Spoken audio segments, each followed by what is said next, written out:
U.S. President-elect Donald Trump says he will nominate bankruptcy attorney David Friedman as ambassador to Israel. In a statement, Trump said that his longtime friend and trusted advisor Friedman's appointment would strengthen ties between allies. Friedman says he is looking forward to taking up his post in Jerusalem.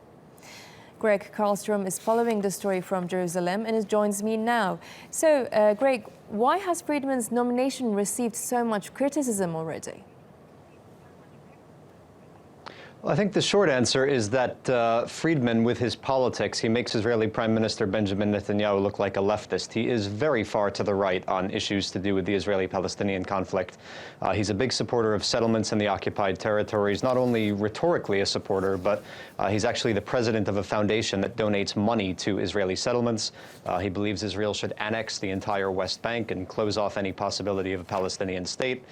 He's called President Obama an anti-Semite. He's called liberal American Jews capos, who were the Nazi concentration camp prisoners who were forced to work with the guards.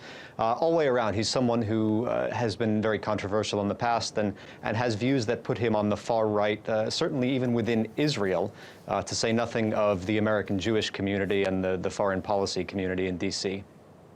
So he also supports moving the U.S. embassy to Jerusalem. Why is that so controversial? Well, that's likely to be one of the first big controversies of the Trump administration. The backstory is that, of course, both the Israelis and the Palestinians lay claim to Jerusalem, or at least to parts of Jerusalem, as their capital. And so most foreign countries keep their embassies in Tel Aviv to stay out of that dispute. Republicans for decades have promised to move the embassy before they get elected, but once they get elected, they never actually do it.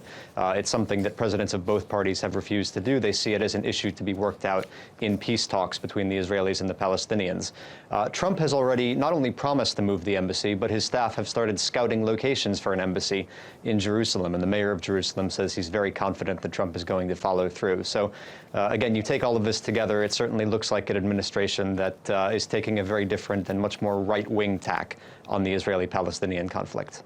Thanks for that, Gregg Carlstrom from Jerusalem.